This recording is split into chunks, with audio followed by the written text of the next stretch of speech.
Loss of learning and other loss of learning with pedagogical relevance.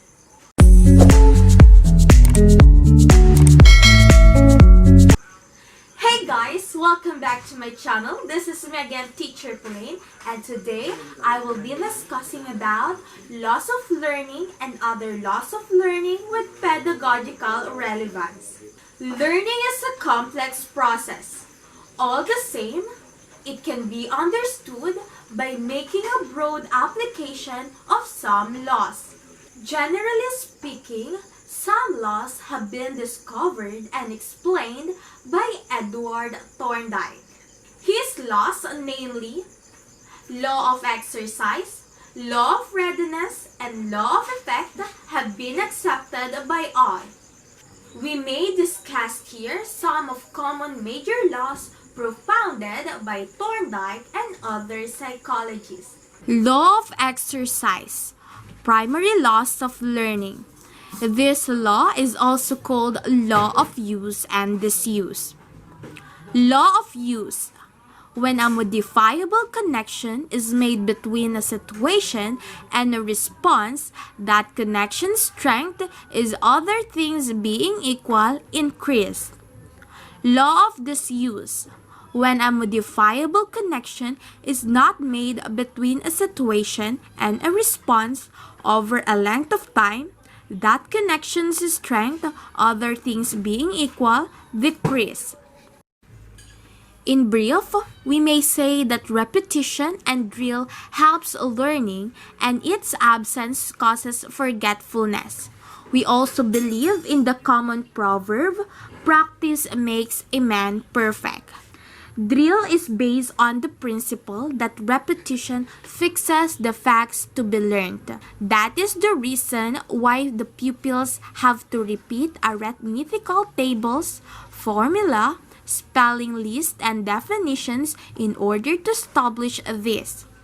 In all skill lessons, say handwriting, dance, music, craft, and drawing, repetition is necessary. Lack of practice or exercise causes the memory of the learned material to weaken.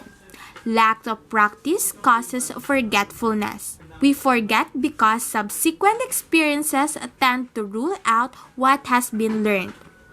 Law of exercise cannot be applied quantitatively because other factors also come in. So learning is not directly proportional to the amount of exercise. Interest and purpose coupled with repetition make repetition more effective. Thorndike himself revised his views of law of disuse. He finds that disuse may play an important part as dissatisfaction with a particular job. It is interest and satisfaction that comes in the success and repetition of successful response which help in the selection of desired response. Law of effect. Thorndike defines it as follows. When a modifiable connection between a situation and response is made and is accompanied or followed by a satisfying state of affairs, that connection's strength is increased. But when made and accompanied by an annoying state of affairs, its strength is decreased. In simpler words, it means that a response which gives achievement of the goal and thus provides satisfaction will be stamped in, while those which are accompanied by dissatisfaction will be stamped out. In short, the feeling or the emotional state affects learning. For instance, when the child solves questions correctly, he feels encouraged to do more. But if he fails repeatedly, he does not make subsequent attempt. Some students fail 1 or 2 times in the matriculation examination. They stagnate and do not succeed at all. It is commonly said, nothing succeeds like success. The boy who stands for school council election and succeeds gets motivated to stand again and again. Another pupil failing in the elections twice may not stand again. This success and failure condition the learner to a large degree. Educational implication. As a failure is accompanied by a discouraging emotional state, it should be avoided. The evaluation system should be so modified that nobody is called a failure. A student may pass in 4 subjects out of 7. He should be given a certificate to that effect and encouraged to appear again in the other 3 subjects. Reward and recognition play a great role in encouraging the pupil. Due recognition should be given to good achievement so that the pupil is cheered up to march forward. Educational guidance should be provided to all the pupils so that no pupil becomes a misfit in any subject or educational course. It is desirable to enable everyone to experience success by guiding him to pursue the course suits him. It should be possible to adjust the pupils and their work so that they will experience an optimum of amount of success. Punishments should be avoided as far as possible. Punishment produces a negative effect and it causes discouragement and it eliminates the response in due course. The most effective and helpful way of establishing desirable behavior is to reinforce it with a feeling of satisfaction and encouragement.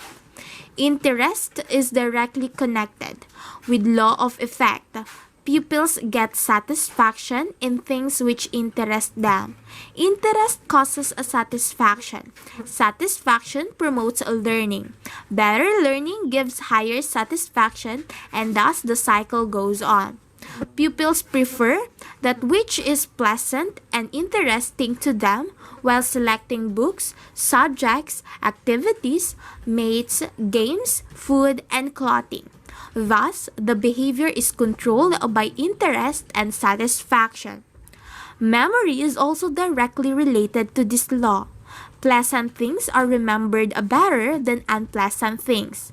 What interests most, which is vital for us, what gives us great satisfaction, is remembered the most. The pupil forgets the home task because it is unpleasant job for him. Law of readiness. When a person feels ready to act or to learn, he acts or learns more effectively and with greater satisfaction than when not ready. Before actual learning, one must be mentally prepared. One's mind must be mentally set. Educational implications. Readiness means a desire to do a job. In the absence of desire, learning cannot be effective. Hence, the teacher must arouse the interest or readiness of the pupils. In teaching any topic, he must stop their previous knowledge, arouse interest for the new topic through suitable questions, and then announce the aim of the new lesson. So motivation is one of the important steps in lesson planning. Curiosity is essential for learning. Hence, the teacher should arouse curiosity for learning so that the pupils feel ready to imbibe the new experiences. Some teachers do not prepare their pupils psychologically for their lessons. They dole out the knowledge they possess in a mechanical way. The teacher should, before taking up the new lesson, arouse interest and curiosity by making the problems real and concrete. Abstract elements not connected with real-life situations should be avoided. Secondary or subordinate laws of learning. Thorndike gave the following secondary laws also. Law of primacy. Learning that takes place in the beginning is the best and lasting. Usually we say, first impression is the best.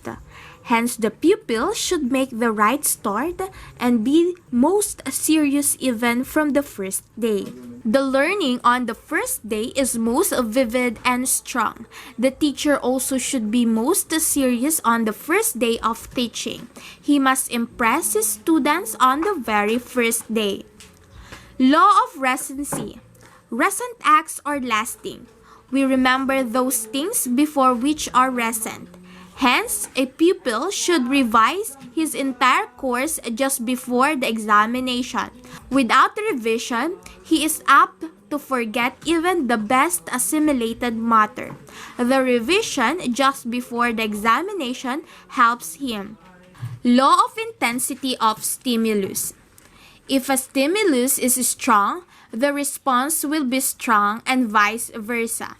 The student who has the dash or the enthusiasm makes a greater progress and achievement.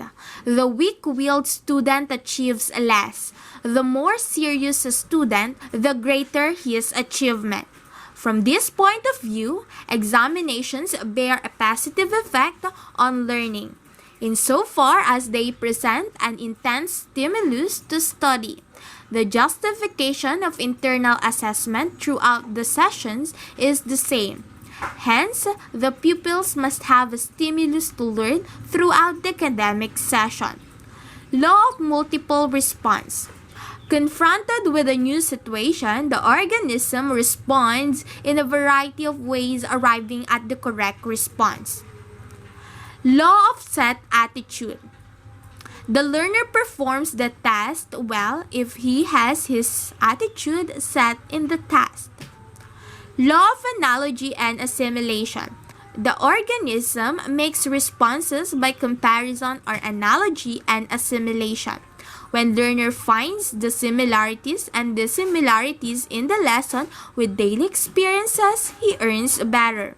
Hence, teaching must be correlated with life experiences.